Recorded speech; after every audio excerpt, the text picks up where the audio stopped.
Hi wild listeners, before we get started with this non-genetically modified episode, I want to quickly let you know about our Patreon, our place for special bonus content, videos from my travels, extended interviews from our favourite guests, and a lot more. You can find the link in the show notes. I hope you can join us. Enjoy the show.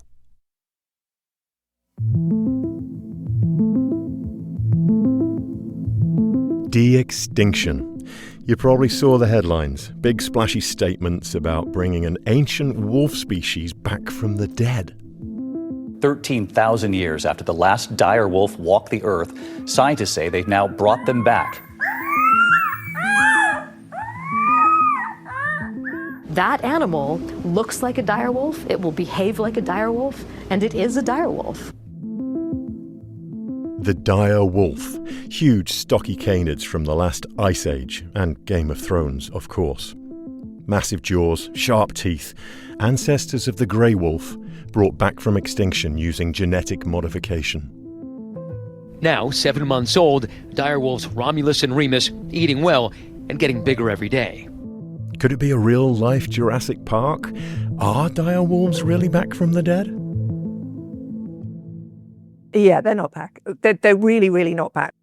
Dr. Helen Pilcher is a neuroscientist and author, and she joins me today to make sense of this controversial idea of editing the genes of animals. It's a heated conversation in the scientific community because it's not just about bringing animals back from the dead. It's changing the genetic makeup of animals that still exist. It's called genetically modified wildlife, or sometimes genetically engineered wildlife. And it's a field of science that's, evolving rapidly. Just a few months ago, scientists from all over the world met at the IUCN conference, a bit like the United Nations for Wildlife Conservation. And they made a groundbreaking decision about the future of genetically modified wildlife. Even though a lot of people were dead against it, this organisation basically gave permission for researchers to proceed cautiously. It's the game changer, but it's also the thing that both really excites people and really worries people. Because on the one hand, you could use it to wipe out invasive species. You could use it to make species resistant to disease, to make species resistant to climate change. But on the other hand, you could wipe out entire species. Sounds like a genetically modified can of worms to me. But what if you never had to say goodbye to your favourite endangered species, just by tweaking a few genes here and there? Today, we'll dive into the pros and cons of modifying wildlife and the ethics behind changing the very DNA of a wild animal. From KUOW in Seattle and Chris Morgan Wildlife, welcome to the wild.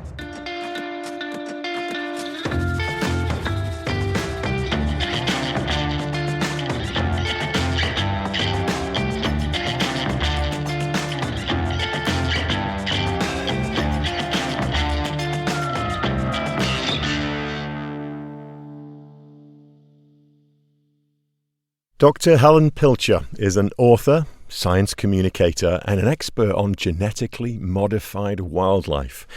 She's written multiple books and lots of articles on the sometimes controversial topic of wildlife genetics, including pieces for major news outlets like The Guardian, Apple News, Science Focus, and BBC Wildlife. She calls herself a recovering neuroscientist and lapsed stand-up comedian. Helen, thank you for being here. Oh, my absolute pleasure. I'm very excited to talk about all of this captivating topic with you because I honestly don't know much about it and it's very muddled in my mind, so I'm hoping you can straighten some things out for me. So one of the books that you wrote about 10 years ago, I think it was now, was called Bring Back the King, The New Science of De-extinction. De-extinction is such a catchy and interesting word to me. So you've been tracking this topic for a while, and I want to talk about this de-extinction. How do you define de-extinction? Well, so if you listen to the mainstream media, they will say this is about bringing extinct species back to life. And that's kind of an exciting concept, but it's not quite true. What it is, de-extinction is about making new versions of extinct animals that hopefully are as close to the originals as they possibly can be. So this is things like there are projects out there looking at de-extincting the woolly mammoth, the passenger pigeon, the dodo, and of course recently in the news there was a lot of fanfare about the dire wolf. I don't know if you're a Game of Thrones fan, familiar with the dire wolves? Big time, and tracked the whole dire wolf thing, which became a bit confusing. It's like, are they back or are they not back? Are these real dire wolves? So it sounds like there's some grey area in there, is what you're saying.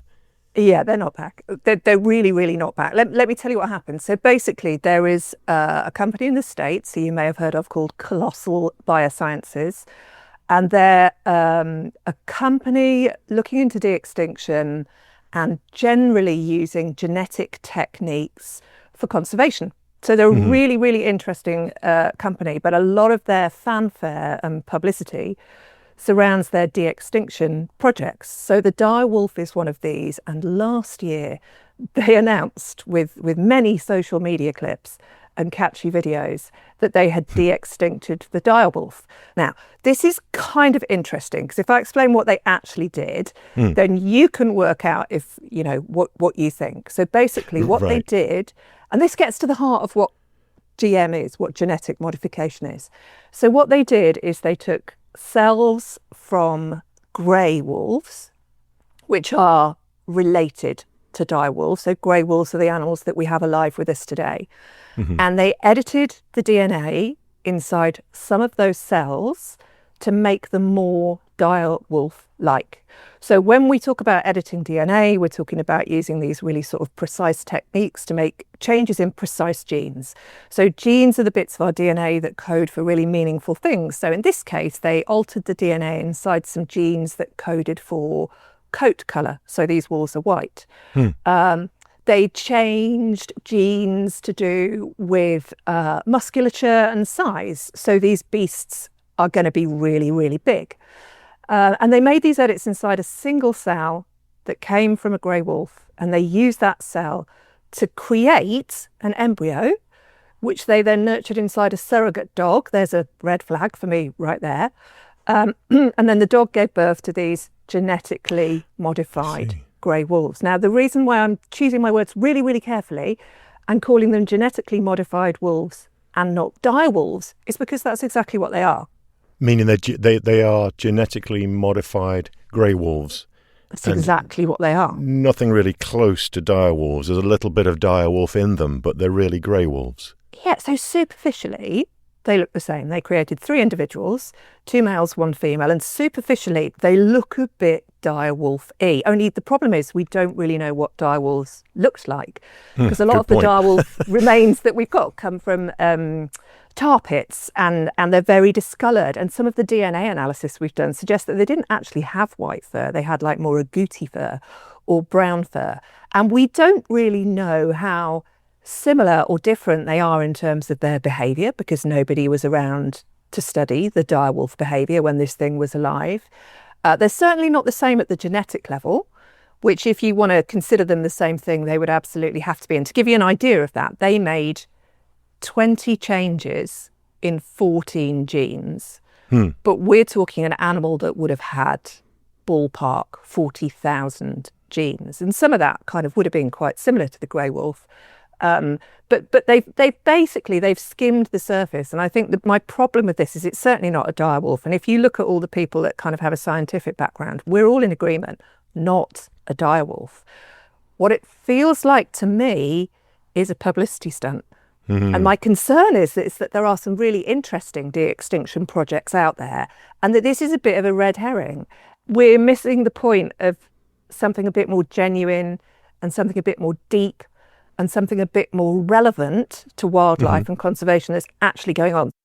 And are they actually doing that work that you said is more important than this sort of marketing story of the dire wolf? Is this same company doing it? Or do you mean just more generally the science is doing things that people should be paying attention to? Yeah, but both of those things. So what was really interesting was when the dire wolf story broke, so there was quite a detailed press release that came out, the information that was given to the world's journalists. And within that, they also mentioned that they'd done some work on an animal called the red wolf. So the red wolf is a species in America, still alive. I believe there's roughly less than 20 in the wild. I think there are a number in captivity, but the problem is that all of these red wolves are descended from just 14 founder members. So when you have a population of animals descended from a very small group, you get problems with inbreeding. They become less successful, less viable, more likely to die out over time. And what the same company did, buried at the bottom of the press release, is some really clever science where they actually cloned two new, I think it was two, possibly three new founders from cells that they had frozen away. So what they've done is create an additional 3 red wolves. So that boosts the founding population. And instead of this species being in a genetic tailspin because of inbreeding, it's now got a shot at taking off. Talking of wolves, if you can hear flapping, I have my genetically modified wolf, my own genetically modified wolf. I can see the top of his head there. Is it a Sitting he? on my lap. Yeah. It is a he. Yeah. And let me just explain why this is relevant as well. Definitely not the top of a wolf's head, yes, but maybe something distantly related. Okay, I'm telling you a direwolf is a genetically modified wolf. And I tell you what else is a genetically modified wolf. All dogs, right? So what I have sitting next to me is a dog. Dogs are basically wolves that over time, through the process of domestication and selective breeding, we changed over time, humans, this wolf into dogs, right? So dogs are genetically modified wolves, and so is the supposed direwolf, basically. What an interesting parallel. Just one happened overnight and the other one took 10,000 years. Exactly right, yeah. Is it 10,000 years? I don't know. How long is that? How old is the domestic dog? 30,000 years ago, dogs started to be domesticated. But really, and so they would have been changing genetically. There would have been changes at the genetic level during that time, but they're occurring very, very slowly. And then the last couple of hundred years, through the process of selective breeding, where people went, well, okay, I want a big dog for a guard dog, or I want a small thing that fits in a handbag with a cute short face. We started selectively choosing certain features that we liked and breeding these animals together. And again, the genetic underpinnings of those, the mutations, the changes to the DNA sequence that were behind those characteristics, they piggybacked along for the ride. So although we didn't use these kind of like high-tech molecular methods that we're talking about for de-extinction, just through the process of domestication and selective breeding, we genetically modified wolves, and the domestic dogs that we have today are the end result of that product. So the bit of sound you might be able to hear in the background is my genetically modified wolf, Higgs. I do have to ask you, while we're on the topic of bringing species back from the dead, I read that you asked a bunch of people what they would bring back from the dead. Years ago, this was, I think, when you were first embarking upon, maybe it was around your book, was it your first book that came out? What did people say when they said, "Oh, I want to see this or that come back from the dead"? What were some of their ideas? Do you remember? No, I do, because some of them are incredibly funny. So I did an event, and I put out a thing on Twitter asking people if you could bring one species back from extinction, what would it be? And I got really interesting answers. So somebody said, I'd like a pet velociraptor, which was great. So I went back to them and I said, why? And they said, I just fancy a pet with retractable claws. And then I went back to them and I said, have you thought about a cat? Yeah. And they went, I'm not a cat person. More of a velociraptor person than a cat person. Yeah, good answer. A cat, have a Perfect. velociraptor. But dodos come up because I think dodos is the sort of the icon of extinction. And when I first started looking into this 10 years ago, dodos were off the table because the technology wasn't there. And now that is possibly something that could happen. And also, people are fascinated by dinosaurs. Jurassic Park cast this rather long and wonderful, colourful shadow, and everybody wants to know if you can bring dinosaurs back. And the answer, I hate to break it to you, is no, because to de-extinct anything, you need 2 ingredients. You need a source of its DNA, and you need a living relative that you can borrow bits of biology from. So for dinosaurs, we have a living relative in the form of birds. So birds are descended directly from a certain group of dinosaurs. But the other ingredient was DNA. And although you can sometimes get DNA from fossils, it has a half-life like radioactivity, which means there's a cut-off point. And that's roughly, I mean, we're getting better with the technology, but roughly 1 million to 2 million years ago. If a fossil is older than that, you can't get DNA from it. And so dinosaurs went extinct. 65 million years. Bang on the money, yeah. So no dinosaur DNA, no dinosaurs. Okay, well, it's disappointing, Jurassic Park fans, but it's good to put that argument to bed, isn't it? Have you seen how Jurassic Park turned out? I mean, I think probably we're better off without it. I think, probably. All Lawyers right, well, getting eaten on the toilet. Helen, that was question number 1. I should probably move on now. No, this is so great. This is absolutely perfect. You've actually touched upon so many things that I want to bring up with specific questions. So this is great foundational stuff. I really enjoy it. It seems like you've been on this journey as well. A lot's happened since that your first book, Bring Back the King, about de-extinction came out, and that's a whole journey, I'm sure. But I think fast forward into some other stuff that's going on now, I think it's really important that we can understand this area of wildlife genetics that we're talking about. And, the dire wolf got our attention, but how is that different to some of the other stuff that's being talked about now? What does genetically modified wildlife really mean in today's world? Yeah, I mean, people have different terms for it and different ways of describing it. One of the terms that I like the most, which is used by an organisation called Revive and Restore, who are fantastic not-for-profit organisation who are behind a lot of this work in the conservation space, they call it genetic rescue. We're going through this period of mass extinction. We're losing species, up to 150, 200 species going extinct every day, like, falling through our fingers like sand. If we do nothing, if we continue with the conservation techniques that we have, we will have some successes, right? We already are.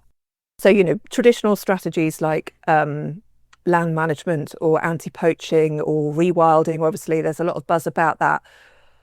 But what if we think a little bit more technically about this and we go, right, okay, so we know that when species are going extinct, generally it's because they can't adapt and keep up with the environment, the pace of the environment. Environmental change is happening so quickly, they can't keep up with it. Well, what about if we throw technology at the problem to help them do that? At face value, genetic modification is about taking an animal and very specifically and in a targeted way, changing its DNA to give it characteristics that we think we like better. So in the case of conservation, things that would help the animal to survive, to reproduce better, to be better to disease, be able to withstand disease. So when you think about it, some of the examples that I chuck about are things like, we know coral are dying off, they're bleaching. What if we could genetically just change their DNA just a tiny bit so they're better at surviving warming waters? What about, we've got a massive problem with pollution. What about if we could tweak the DNA of fish so that they become more resistant to the pollution in the rivers that they swim in? I'm not saying we shouldn't solve the root cause problems, but it's not happening quickly enough. And if you left animals in time, maybe they would evolve to keep pace with climate change and pollution, but it's now happening so rapidly because of the pace of human-induced change that animals can't keep up.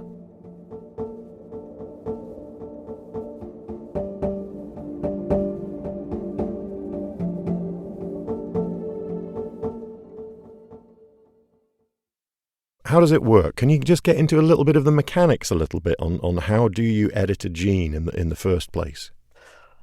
Well, there are different methods, but the one that everybody's talking about at the moment is something called CRISPR-Cas9. And that's like an acronym for something very long and hard to remember. So I won't trouble you with it. But it's called CRISPR.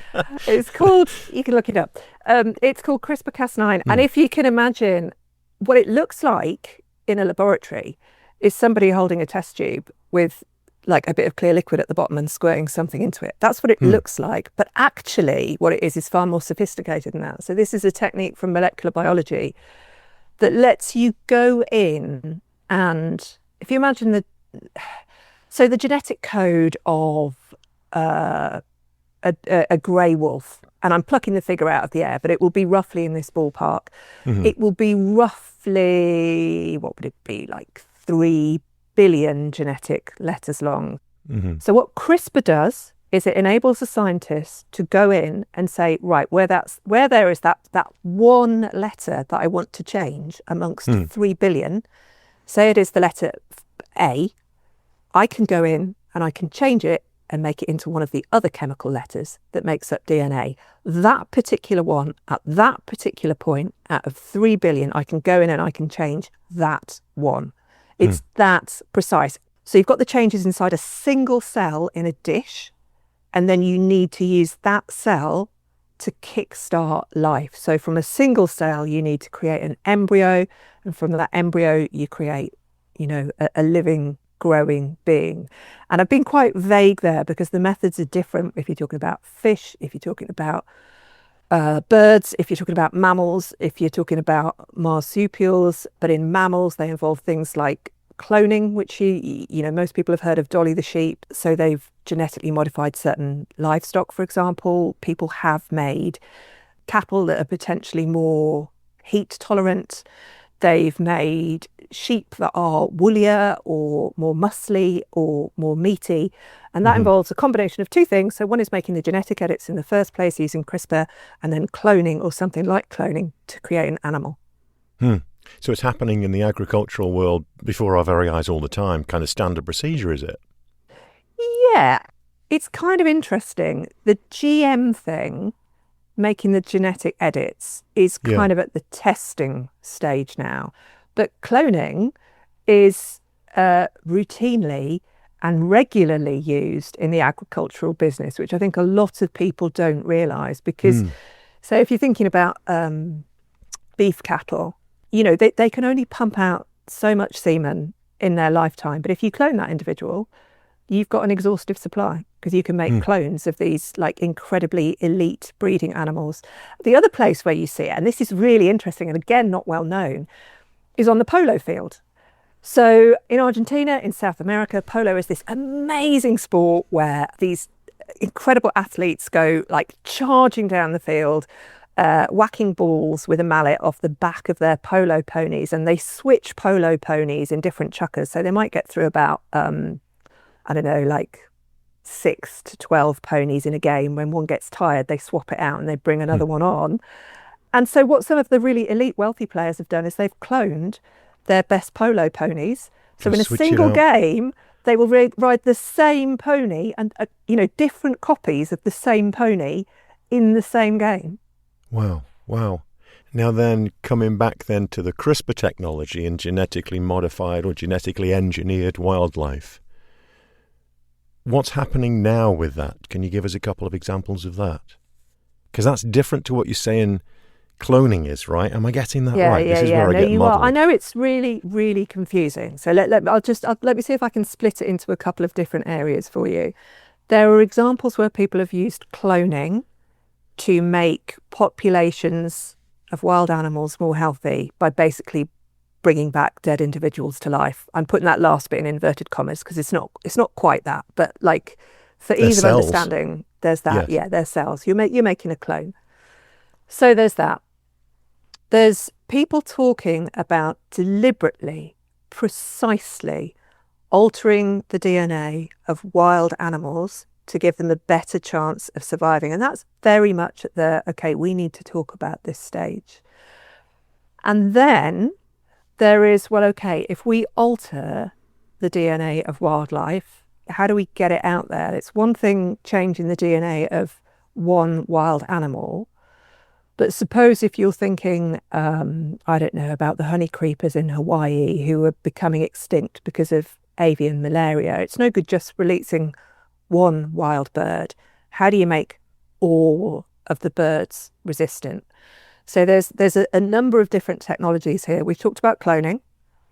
We've talked about CRISPR, which is changing the DNA very precisely. And then just to spin your head even more, but it's the last piece of technology I'll chuck at you, there's another piece of technology called gene drive.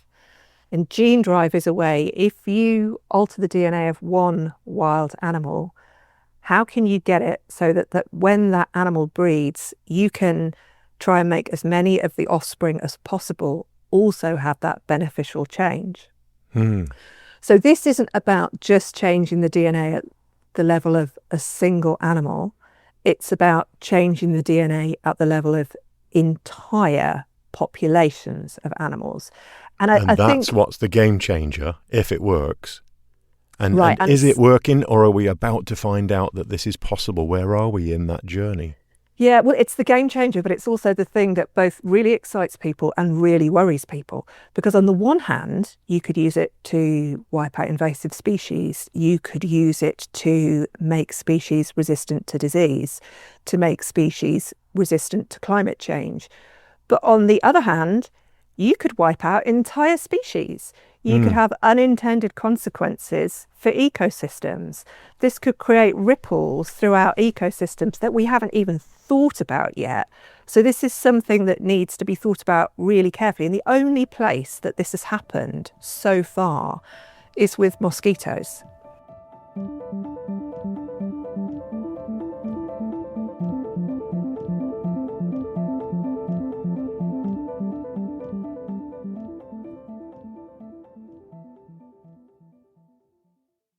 So let me unpack that a bit. So mosquitoes, we know, they can be really irritating, but by and large, they're harmless. We've got thousands of species, but there's one species, Anopheles, that carries malaria, and that's really bad news because it's still a massive killer around the globe. So here's a thought experiment for you. What if you could genetically modify that particular mosquito so that it can no longer transmit malaria? That seems intuitively like a good idea, but what if by doing that you also wipe out that species of mosquito? Okay, people are less sure about that because we don't know about the intended consequences. There are a number of projects out there where they've taken the mosquitoes that cause malaria and altered their DNA using CRISPR so they then can't pass on malaria. And then they've done the gene drive bit, which means actually if you release these things into the wild, they will pass this genetic change onto their offspring. They will. If they breed, it will get passed on. Normally, there's only like a 50% chance of you inheriting a particular gene from your mum or your dad, because that's the way genetics works.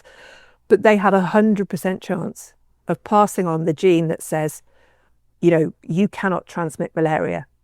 And so they've and that's done a breakthrough. This, That's very recent, is it?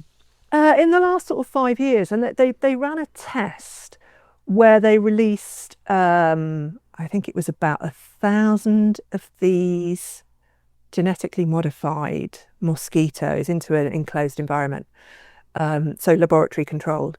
And what you see is that, so mosquitoes have got a breeding cycle of about 3 weeks.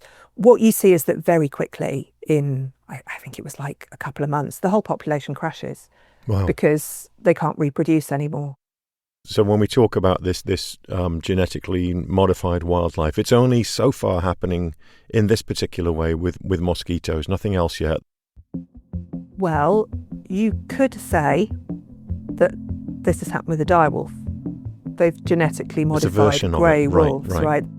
And I think the thing with de-extinction is that as people are developing the science for de-extinction, some of the methods that they're creating are directly applicable to people in the conservation field.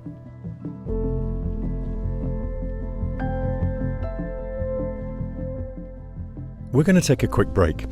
When we come back, we'll find out how scientists are using genetic modification to try and save the northern white rhino, now that only 2 of them are left on Earth.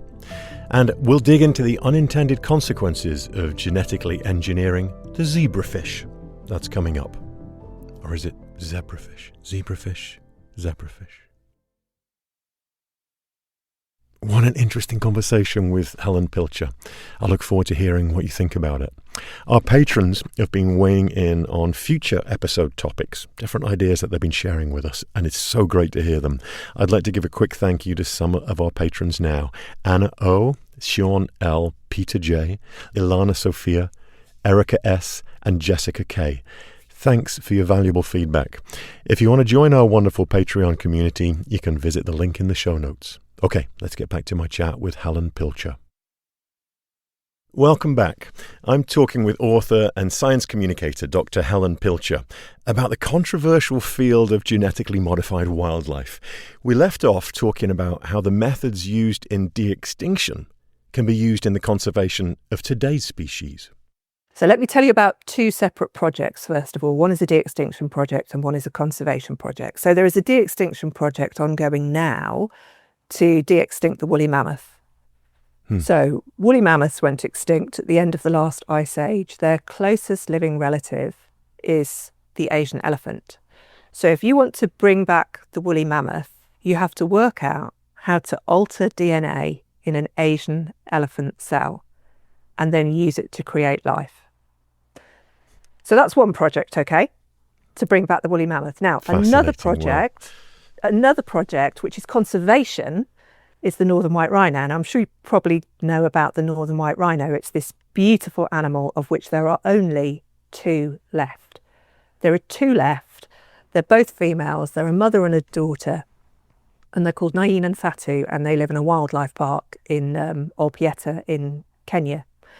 And you can call this conservation or you can call it de-extinction, because with only two females left, they are extinct, right? If we do nothing else, these species are extinct. Now, some of the things that are being developed to bring back the northern white rhino are actually applicable to the woolly mammoth project. And some of the things from the woolly mammoth project are applicable to the northern white rhino project. And there is crosstalk between the two groups of scientists who are doing this. So let me give you one example. So Colossal Biosciences, one of the things, they're the woolly mammoth guys, one of the things they're very, very good at doing is taking museum specimens of animals, in this case northern white rhinos, and taking cells from those museum specimens and then working out the genetic sequence of the animal it came from. So Colossal have been doing this for the northern white rhino.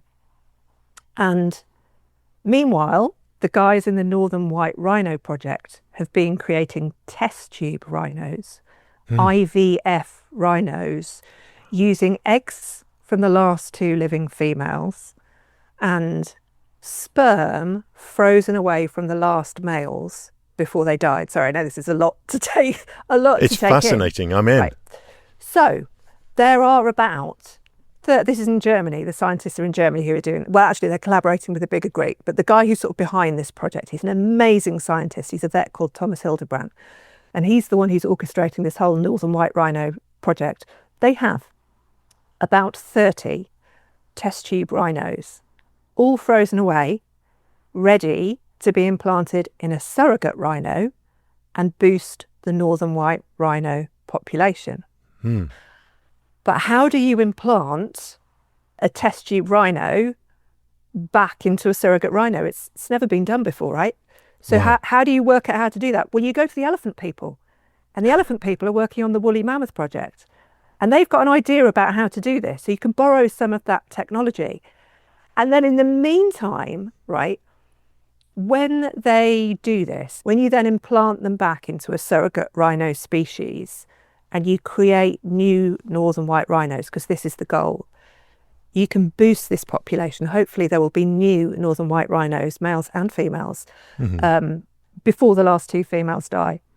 But we come back to this founder population, right, that they're descended from a really small population of founders because they've only got eggs from one mother. So where there's cross-fertilisation again, do you remember I told you that Colossal Biosciences had been busy decoding the DNA of all these northern white rhinos from different places? They've got the genetic sequences that go, well, okay, we could now use CRISPR to engineer some of this genetic diversity back into some of these test tube rhinos that are being otherwise created. So instead of creating a population of northern white rhinos that are very inbred because they've only got one mum and a handful of dads, you can use CRISPR to overcome that problem by editing in genetic diversity. And I know that's like loads to take in. It is, yeah. One of the questions I have are, where does that extra stuff come from? Where or what is the DNA that you're slotting into those cells of the white rhino? Yeah, no, that's a really good question. So what happens is that when Colossal are decoding the genomes of these northern white rhinos from tissue samples or tusks or things that they found, it's all digital at this point. It's all computer information, right? And then what you do is you then take that computer information, that digital sequence, and you line it up next to the sequence of the living rhino that you've got and you look for differences. And where you spot differences, those are the things that are going to change. So you could say, right, there's a cluster of genes here that seem to be very different. They seem to be really, really important. So using CRISPR, you can then change those sequences specifically inside a living cell. So you use the digital information as a source of information, as a library, and then you go in using the molecular methods to tweak the DNA inside the cells.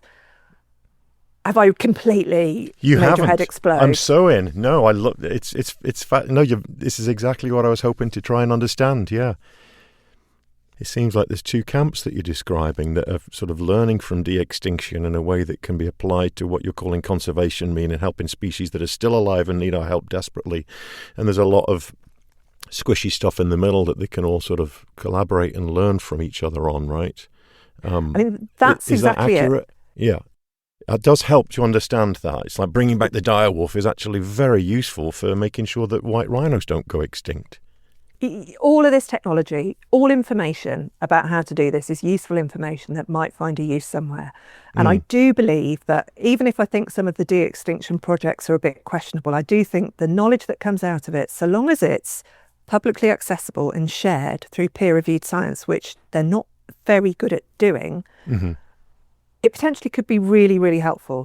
And I understand why people were worried about it. I really do. Yes, I saw one headline and it said something with like 90 conservation organisations signed on to push for a moratorium on genetically engineering species in the wild. And the title was pretty catchy. It said, "There's no undo button." You know, you can't undo this stuff once it's done. And 90 organisations, and I thought, well, they must have a point. Humans make mistakes all the time. What's the example of the zebrafish? Zebrafish. Oh, right. See, you've already got me talking English again. The zebrafish. Yeah, we can call it. Let's call the whole thing off. You say zebra, I say zebra. Yeah, no, okay. But just as an example, tell us that. A really good example of where something is maybe going a bit wrong. So the other thing about genetic modification, you can use it to make the sorts of genetic changes that would crop up naturally given enough time. So like becoming disease resistant or better at surviving climate change. Or you can use it to do something really, really, really different that would never normally happen in nature, like put a gene from one species into the cell of another species, right? Because DNA is this common language. And that's actually something that's happened quite a lot in the research environment. And about 20 years ago, a researcher in Singapore took genes from coral and jellyfish that make them these really vibrant colours and put them into zebrafish, the little tropical fish that lots of people have in their fish tanks. And these zebrafish are also used as a model in biological research. So this was meant to be a research tool, right? So the idea was he'd make these really brightly coloured zebrafish, because they're normally sort of black and white, all these different colours of the rainbow. And then the next thing he was going to do was change them so that if these fish swam somewhere where there was pollution, they would change colour. So they would be like a canary in the coal mine for pollution. Right. That was the idea. This is 20 years ago. Anyway, what happened was the first part of the thing where he just put the genes from coral and jellyfish into the zebrafish. The fish was so brilliantly coloured. He recognised that there was an opportunity here, that he could commercialise these. And so these fish, they're called glowfish. You can look them up on the internet, GLO fish. These little fish started to get mass-produced commercially and sold as pets. And in certain countries, that's legal. I think in the States you can buy them. I think over here in the UK, you can't.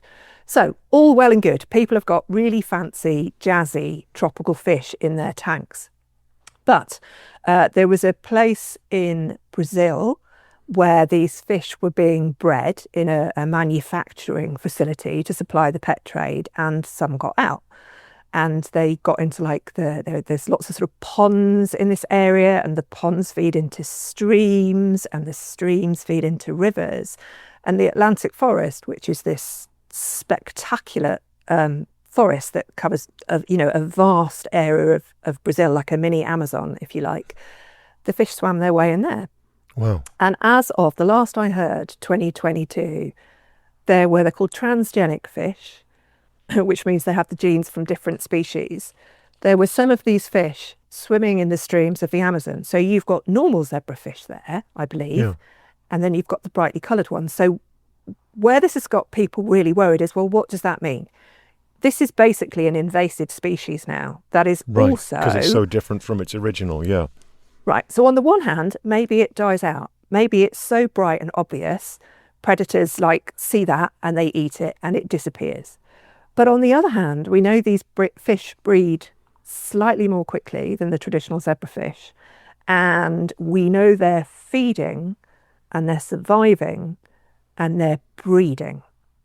So we know some of them are still alive. So we don't know if what we've got there is a little fish that will just settle into the Atlantic forest and live its life and not really disturb the ecosystem. We don't know if it will outcompete the native fish and drive some of them to extinction, or we don't know if it will interbreed with some of the native fish and create something new altogether. We just don't know. But you know what should never have happened? They should never have escaped, right? So there's a lesson to be learnt there about biosecurity, a massive lesson. Reminds me of we did an episode on Burmese pythons in Florida, and just the devastation of that, a parallel story where they escaped from captivity and now they're taken over the Everglades, and you're hard-pressed to find any small mammal there anymore because they've all been eaten by these pythons. How would you feel if we genetically modified Burmese pythons and put in a gene drive so that the ones that exist, they live their lives, they produce offspring, but those offspring are infertile. And I don't know how long Burmese pythons live for, a couple of decades.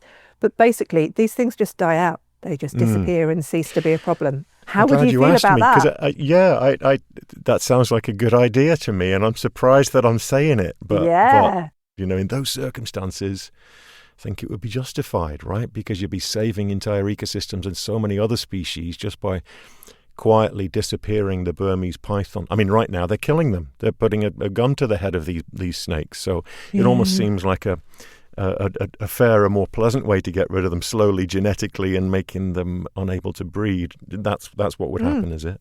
Yeah, exactly that. They just die out in a generation or two because any offspring would be infertile. Now, I'm saying that I don't know that anybody has looked at doing this in reptiles, right? That's a whole nother subgenre of biology that needs exploring. But that's the kind of thing we're talking about here, and I think it's really interesting. I think we have this knee-jerk reaction against genetically modifying wildlife because it somehow feels unnatural. But again, circling back to the top of the conversation where I was saying, well, actually, we've been changing the DNA of wildlife ever since we started domestication and selective breeding. We're just using different methods now. And just because something's new and unfamiliar doesn't mean automatically we should discount it. And the thing that I come back to when I bring up this for discussion is if you go back to where the 1970s, when the first test tube human baby was born, Louise Brown in Sheffield, was it? I think in the UK anyway. And people were outside the hospital with placards saying, you're going to create a monster. This must never be allowed. You're playing God. This is a line you must never cross. And then IVF was shown to be safe and beneficial and has helped millions of people that would otherwise not have been able to have kids. And now we don't think IVF is scary anymore. We found a place for it because people showed it was safe and beneficial. And I think that's what we need to do with GM wildlife on a case-by-case basis, is to show that it's safe. Very, very carefully, though, yeah. Right, exactly that.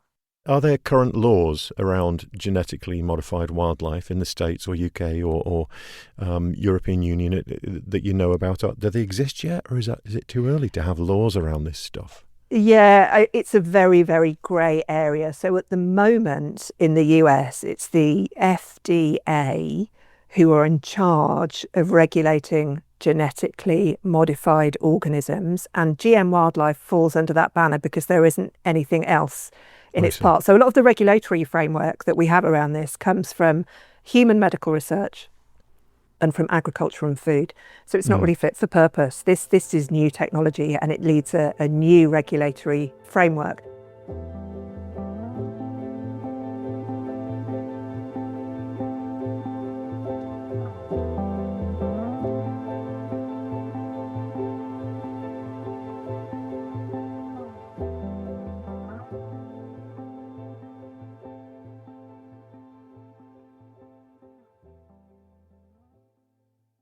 This brings up a whole thing. You know, I'm a wildlife conservationist, so one of the things for me is bringing up this.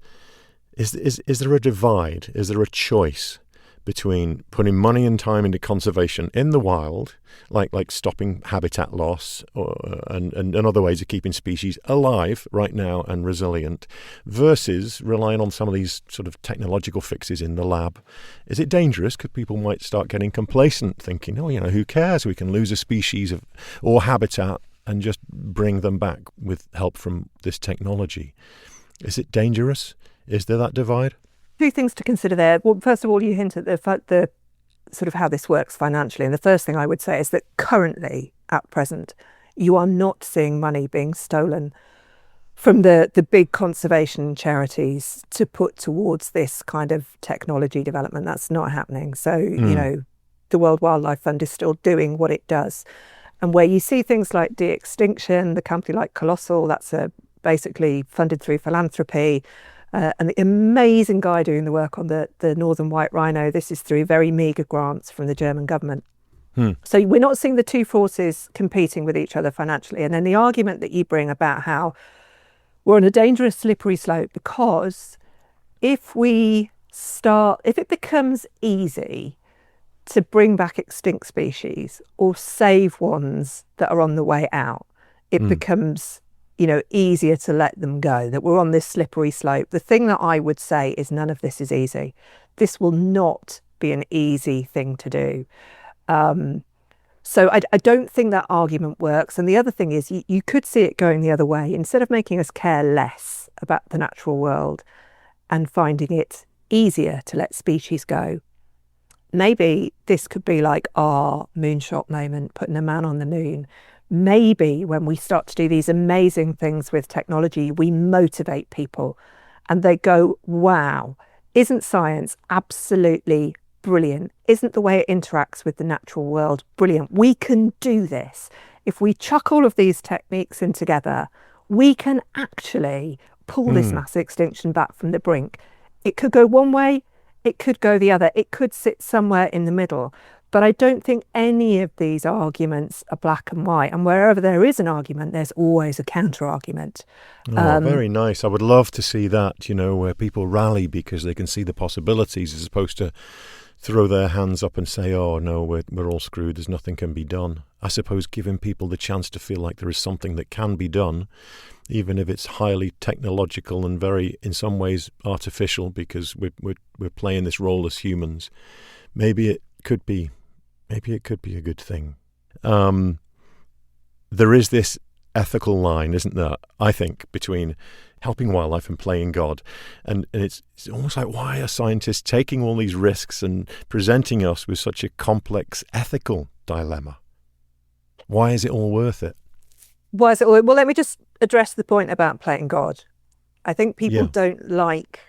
this is something people say to me, we shouldn't be playing God. This is unnatural. And I've already made the point about how unnatural technology can become accepted when it's proven to be safe. I've made that point. But the other thing I was going to say was that don't we also play God when we warm the entire planet so much that we change climate around the world, that island nations are disappearing, that species are going extinct? Don't we also play God when we pollute our rivers, when we cut down forests, when we shove the oceans full of microclimate? For me, the playing God argument does not work. It's a fairly meaningful phrase for humans have this enormous power, and we do, and we've clearly... I suppose that's true, although those things seem to come about passively. People aren't thinking about, oh, we're going to cut down a forest and it's going to be detrimental to our health and the ecosystems of the world. It's almost like that's just what we need to do. I suppose it is playing God, isn't it, in some ways, but it feels more passive than actually sticking a test tube of white rhinos together and manipulating the very basis of genetics in nature.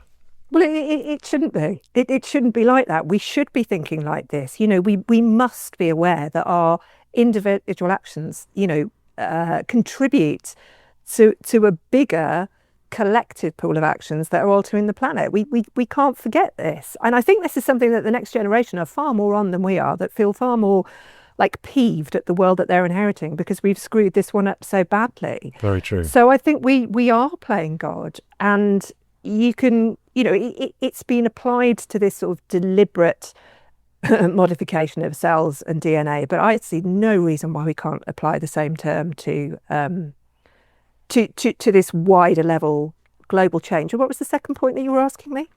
Just why is it all worth it? Why is it worth it to go through these massive ethical dilemmas and all of these question marks around what we should be doing? Why is it worth it? Let me tell you why I think it's worth it, right?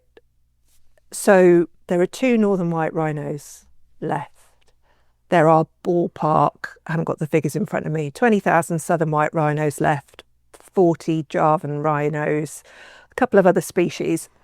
They're on the way out, okay? If we do nothing, they're on the way out. So here's my answer to your question. I don't want my grandkids to be asking me what a rhino was. I don't want that. I don't want a world where my grandkids say, did elephants really exist? I do not want that world. And we are ridiculously short-sighted if we think we can continue to lose the species that we share our planet with, and at some point this not create a catastrophe for our own species. Yeah. So that's why we do this. We do it because the traditional conservation methods that we have are fantastic and people do amazing work. But if these new methods, these genetic techniques, can tip the odds in favour of species survival even slightly, surely that's worth exploring.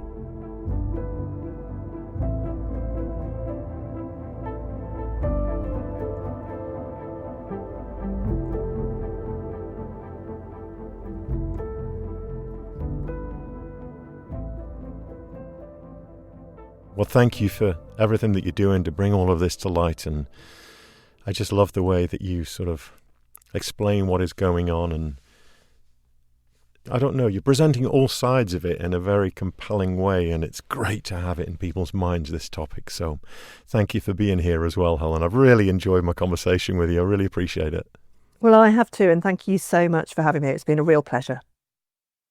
My guest today has been Dr. Helen Pilcher. She's written many articles on the topic of genetically modified wildlife and books, including Bring Back the King, The New Science of De-extinction, and more recently, Life-Changing, How Humans Are Altering Life on Earth. One last thing. In our conversation, Helen mentioned how things have progressed with bringing back the dodo, and I didn't get a chance to ask her more about that, so I emailed her afterwards and she replied, over the past 10 years, scientists have gotten better at retrieving DNA from old, battered dodo specimens, and they've now managed to retrieve the complete dodo genome. A little side note, the genome is all of the DNA of a species, which is the starting point for de-extinction.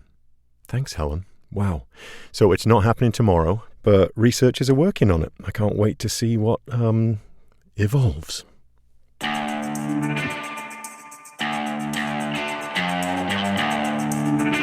Thanks for listening to The Wild. If you like what you hear, please share it. Tell a friend about the podcast or leave us a rating and review. It really does help. And don't miss an episode. Subscribe. It's free and easy. And if you're a teacher, check out our curriculum. Bring the wild to your classroom. You can find it at chrismorganwildlife.org. The Wild is a production of KUOW in Seattle and Chris Morgan Wildlife with support from Wildlife Media. Lucy Soucek produced this episode. Jim Gates is our editor. Fact-checking by Apryle Craig. Our theme music is by Michael Parker. Additional music from Music Bed and Blue Dot Sessions. The Wild is hosted, produced and written by me, Chris Morgan. A very special thank you for their kind financial support to Jill and Scott Walker, Rose Letwin, Ellen Ferguson, the Isdell family, Anna Kimball, Barbara Stallman, John Taylor, Paul Lister, Bob Yellerlees and John and Julie Hanson. Thanks for listening. I hope you get to step into nature today. Some non-genetically modified nature. See you next time.